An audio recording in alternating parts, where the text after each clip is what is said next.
Good evening, everyone. I'd like to welcome you to the City of Warrenville City Council regular meeting for March 16th, 2020. Have a roll call, please.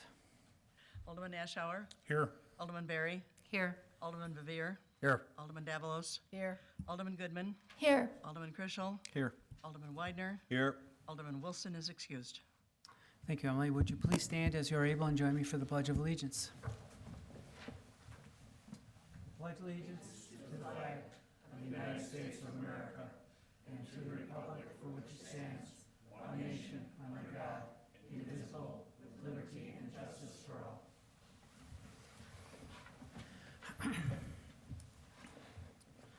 This is the time in our meetings that we set aside for citizens' comments. I see no one has signed up this evening, so we'll move right along to official and staff comments. I have several important things to announce this evening, so I'll get right into those. In terms of the city's response to the COVID-19 problem, there are now more than 100 confirmed cases of COVID-19 in Illinois, more commonly known as the novel coronavirus. In keeping with the recommendations of the Centers for Disease Control and Prevention and local health authorities, the city has taken the following measures to help slow the spread of the coronavirus. 1, the council chambers are set up differently this evening to increase spacing between elected officials, staff, and the public. And effective immediately, the city is doing all of these things: suspending all non-essential public meetings until May 1st. This does not include the committee or city council meetings at this time. Also postponing the Arbor Day celebration event. We're suspending the use of the city meeting rooms by the public until May 1st. And we're also suspending non-medical Acorn van rides. Also, beginning March 23rd, the Acorn van program will be suspended entirely until further notice. For a full list of the changes the city has made, I invite you to visit www.warrenville.illinois.il.us/coronavirus. The city is updating this page with information about local impacts as a result of the coronavirus. You can also find links to the CDC, the Illinois Department of Public Health, and DuPage County Health Department websites for up-to-date information about the virus itself and prevention measures. So that's warrenville.il.us/coronavirus. That will have the most current information. We'll be updating it as often as we can, and you'll have links there to other sites also to get you information, general information, other than the things that we're doing in your community. I ask you to be considerate of our staff at this time. Please understand that staff may be delayed in responding to general questions from the public due to the ongoing changes concerning COVID-19. We've all been working overtime trying to keep ahead of things. I put my phone down for 5 minutes and pick it up, and there's 10 new emails. It's a rapidly changing situation.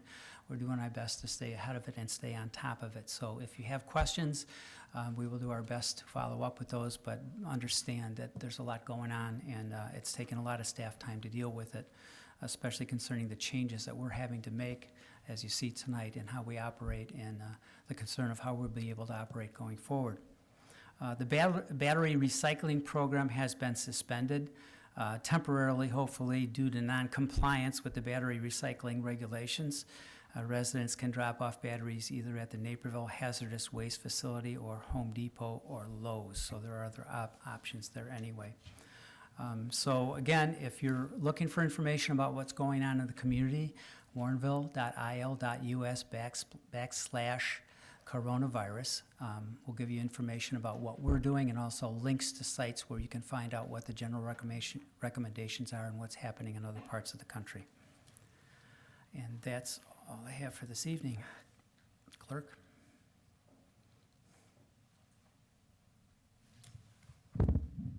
Thank you, Mayor. I have 2 things. I almost threw this out the other day because with all the political things that we get in the mail, it's shiny. But this is from the city of Warrenville, and it's a survey that they want to do for the water, from the water department. So I thought I'd remind everybody and go back and look and make sure that you've got it. If you didn't get one, then call City Hall and you can they'll walk you through it, or they'll give you another one.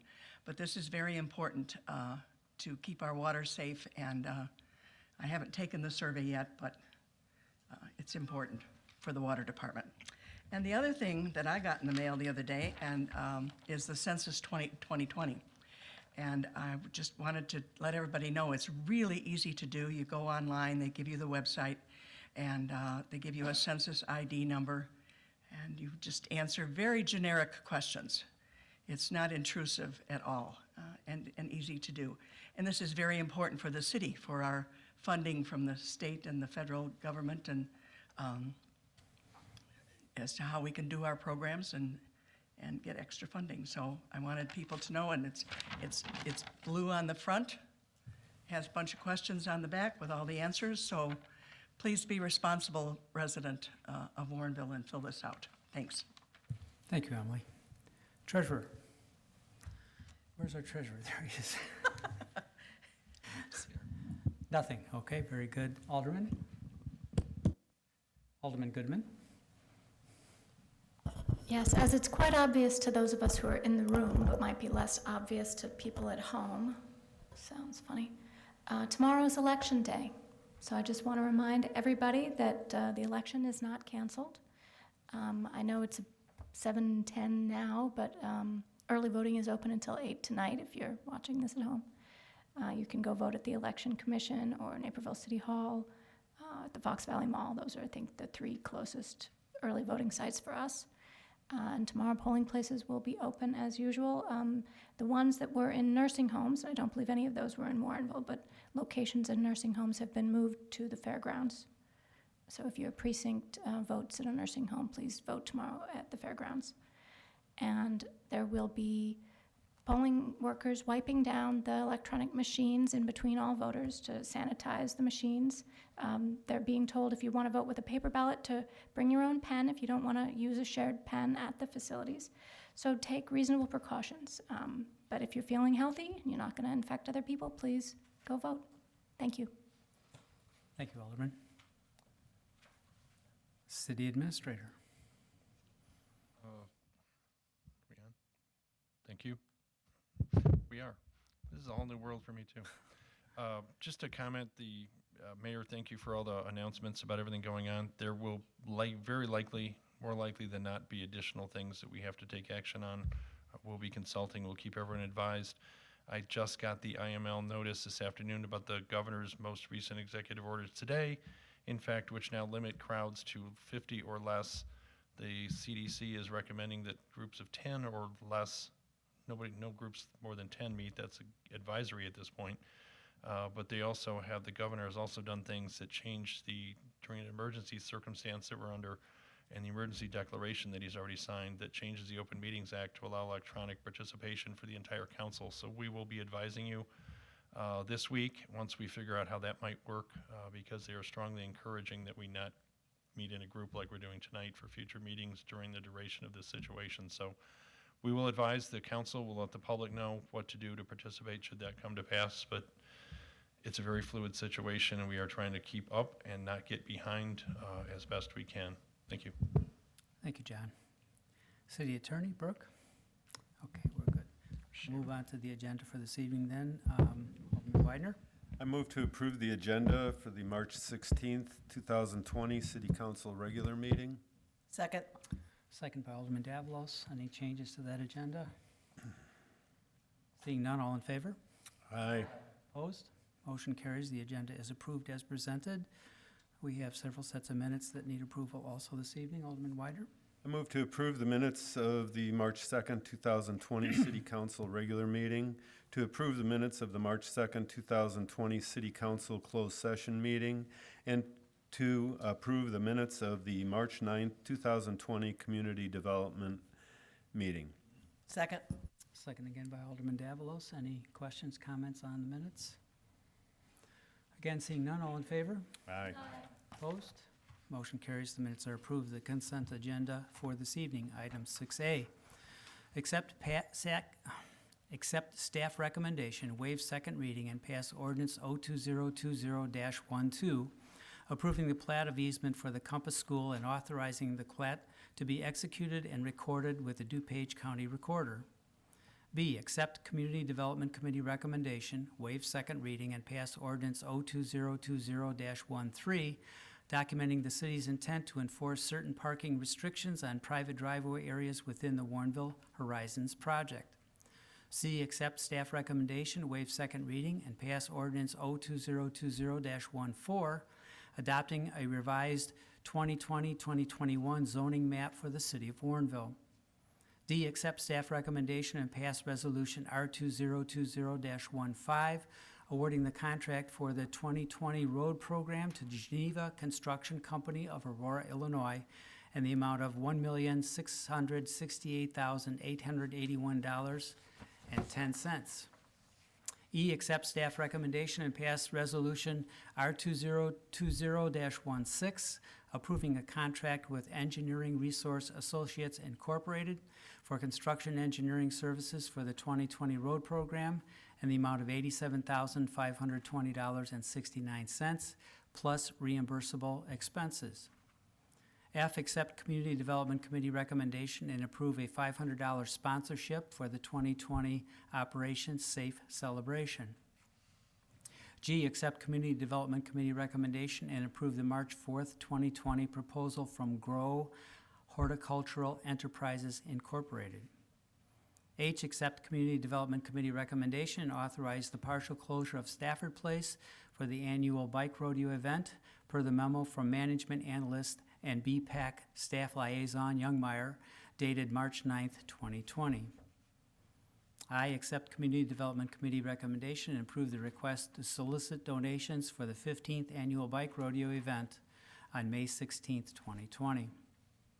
J, receive and file report of invoices paid up to March 11th, 2020 in the amount of $98,772.51. K, authorize expenditures for invoices due on or before April 6th, 2020 in the amount of $428,389.61. L, receive and file report of debit card expenditures for the month of February 2020 in the amount of $7,921.47. Alderman Widener. I move to approve the agenda as presented by Mayor David Brummel. Second by Alderman Berry. May I have a roll call, please? Alderman Davalos? Aye. Alderman Ashour? Aye. Alderman Kreschel? Aye. Alderman Widener? Aye. Alderman Berry? Aye. Alderman Goodman? Aye. Alderman Bevere? Aye. Okay, the consent agenda is accepted as presented. We're on to the regular agenda. Item 7A, would someone like to make the motion, please? Alderman Goodman. Yeah, I'd like to make a motion to accept the city administrator's recommendation and adopt ordinance O-2020-15, amending Chapter 2 of Title 4 of the Warrenville City Code regarding civil emergencies and curfews. Second by Alderman Berry. A couple of reasons that we need to do this. One, the city is, if we pass this, is then eligible to receive reimbursement for emergency response expenses. And it also enables us to have more flexibility in terms of the city personnel scheduling and assignments. So it would be a valuable tool to have this at this point. Any discussion? Alderman Davalos? Yeah, I just have a clarifying question. So regarding civil emergencies and curfews, does this depend on any regulations or proclamations from the state for putting us in an emergency situation, or can we do this on our own? I will turn that to the city attorney or the city administrator. You're not on, I don't think. Here we go. Now? Oh, There you go. it does not require a federal or state emergency. The mayor of each jurisdiction, City of Warrenville, for example, could declare their own emergency. But in this case, it certainly does allow us to collect reimbursement because there is a state and actually national emergency declared. If we do our own, we wouldn't have any reimbursement for anyone under those circumstances. But it could be done alone because we could have an isolated disaster here. Thank you. Anyone else? Alderman Goodman? Oh, sorry, I just wanted to make one clarification that this is an amendment to an existing code section. So currently, there's already the ability for the mayor to declare a civil emergency under certain circumstances. The existing code defines what a civil emergency is in a pretty narrow fashion. The existing code does, really talking about sort of public violence, which obviously doesn't encapsulate the current civil emergency that we're in at the moment, or any other types of civil emergencies. So the amendment is partially to enable the civil emergency declaration under the current type of pandemic type of civil emergency. And to your question, it does not require any other state or federal declarations. This is sort of a combined, you could combine the disaster declaration that's necessary under the Emergency Management Act, which triggers that federal funding and disaster relief. The code section that's being amended tonight would be both declarations can be done at the same time in one declaration, but this basically allows the mayor to issue executive orders to address the emergency. Thank you. Alderman Goodman? Yes, some of these things are very specific, giving them the right to discontinue selling gas in any container. I mean, that seems very specific, and I could see why maybe that was added during gas shortages or something. But this is from the 60s, so are we keeping a lot of that old language in our new draft? We are, just because those are, basically the code section allows for really any type of executive order, as long as the new code section says any other order that may be necessary. So these are just calling out specific types of orders that may be necessary under certain circumstances. That's also to prevent like a run on gasoline, or to prevent sort of people making Molotov cocktails, basically, was I think the original intent. But I think the list can be instructive because it's calling out specific suggested orders, I guess, under certain circumstances, but they certainly wouldn't all necessarily, or even most of them, be used in a given situation. So in this current situation, that would not apply. The mayor would not issue that order. Amending the code does not automatically mean that these orders will be entered. It's just an example of types of orders that may be entered if the circumstances warrant them. Okay. I noticed one other thing that we changed is the old ordinance says anybody violating this could be fined $500. And our new ordinance just says any person could be punished by a fine as provided in the general provisions of the code. So I actually was asked this question today. I know that there's a lot of people who are having to close their restaurants or take other actions around town, and they're just not really sure what kind of enforcement there'll be. Will the police be checking? What kind of fines might be assessed? And I don't know if we know the answers to that yet, but if it just says in here, fines could be assessed or punished as it says in the code, I guess I'm just wondering what that means. Well, first of all, the restaurants being shut down are being done by the governor, so that was not part of a local declaration, but, and the enforcement of those orders, presumably under the code, there's, I can check now, but the business licensing provisions may have a requirement that the business be operated in accordance with law and other regulations, in which case the citation, if we are enforcing those orders, we may be looking to enforce those orders by citing those code sections. It wouldn't be this code section that got cited if we were enforcing the governor's orders. This would be a specific violation of any of the executive orders that we issued locally. And in that case, the general fine provision provides a range where the city could ask for a larger fine. I think the chief. Chief Toronto, something to add? I had a conference call this afternoon with. Short. No, it's because the other one's on. We had a conference call this afternoon with the DuPage County State's Attorney as far as the governor's executive order. Anything as far as the liquor closures, the bar closures at 9 p.m., that'll be handled by the Illinois State Police through the Liquor Control Board. Anything that has to do with restaurant closures at 9 p.m.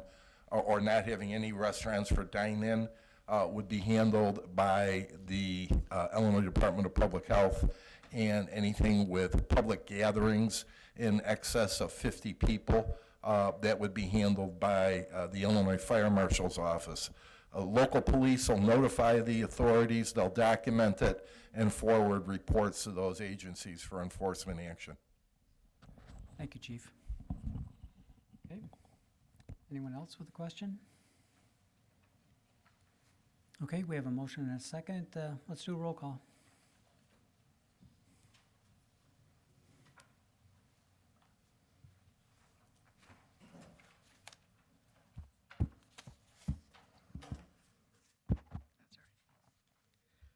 Alderman Berry, Aye. Alderman Chrisell, Aye. Alderman Weidner, Aye. Alderman Ashour, Aye. Alderman Goodman, Aye. Alderman Bevere, Aye. Alderman Davalos. Aye. Thank you, Emily. Item 7B, would someone like to make the motion? Alderman Goodman? Yes, I'd like to make a motion to accept staff recommendation, waive second reading, and pass an ordinance approving a temporary use permit for a drive-through coronavirus testing center in the parking lot of the Edwards Elmhurst Health Corporate Office Building at 4201 Winfield Road. Second. Second by Alderman Berry. Introduction, our Community and Economic Development Director, Ron Metzer. Ron? Thank you, Mayor. Late last week, staff was contacted by representatives of Edward Elmhurst Healthcare, inquiring about the process and feasibility of opening and operating a coronavirus drive-through testing facility. If you've been watching the news, you might have seen some examples of this happening around the country. But it would be, as proposed, located in the parking lot area east of the large office building at the northeast quadrant of the Winfield Road I-88 interchange, the new corporate headquarters of Edward Elmhurst Healthcare in Warrenville. They would like to begin operation as soon as possible, and the facility would be up and operational for an unknown period of time, but definitely longer than 2 days. Under the zoning ordinance provisions, temporary uses such as this must be approved ultimately by the City Council if they're going to be in place and operational for more than 2 days. If it's less than 2 days, staff has administrative authority to approve it. Under the zoning ordinance, standard provisions of the zoning ordinance, normally these temporary use permit requests would be funneled through the Plan Commission. The Plan Commission would review them and make a recommendation to the City Council. However, given the kind of the civil emergency nature of this and the inability to have a Plan Commission recommendation for tonight's meeting, we thought it would be appropriate to bring this straight to the City Council. The City Attorney has prepared an ordinance that's included in your agenda backup materials. There are representatives from Edward Elmhurst Healthcare here this evening and available to answer any questions that you might have about the operation of the facility. I did confirm just before the meeting started that the facility would be set up to serve patients of the Edward Elmhurst Healthcare system. It wouldn't be generally open to the general public. Any patient that would be looking to utilize the testing facility would need to have a doctor's order, and at least currently that would need to be also approved by the Illinois Department of Public Health. And they have a very organized system of how they're going to schedule these so that it's operated in as smooth as way as possible. So with that, turn it over to the City Council. Thank you. That was my concern, that people wouldn't be lining up. I'm assuming they'll have appointments and people will come when their appointment comes up.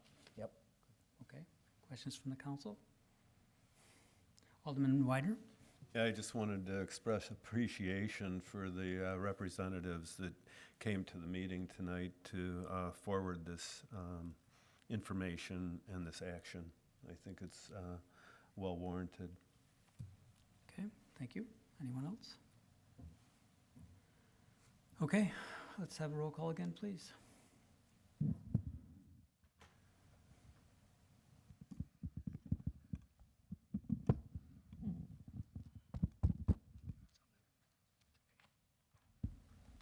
Alderman Berry, Aye. Alderman Weidner, Aye. Alderman Chrisell, Aye. Alderman Ashour, Aye. Alderman Goodman, Aye. Alderman Bevere, Aye. Alderman Davalos. Aye. Motion carries. We are very appreciative that you're in our community. We wish you well with this enterprise. Hope that you're successful and hope that you get copied around and around and around, that people follow your lead. So best wishes. Okay, item 7C, discussion of the FY 2021 proposed budget. Any questions and/or comments? Alderman Davalos? I don't actually have a question on this. Somewhere I dropped the ball. I was reading this packet online, and there was an item in this new business about hotels being converted to maybe quarantine centers and permission, and what was that all about? Did I just miss that that got left out, taken off the agenda? No. I mean, I read it online, I didn't read it in the written. No? I wonder what city I was reading. City Administrator? Thank you. We're trying to work out our audio arrangement tonight.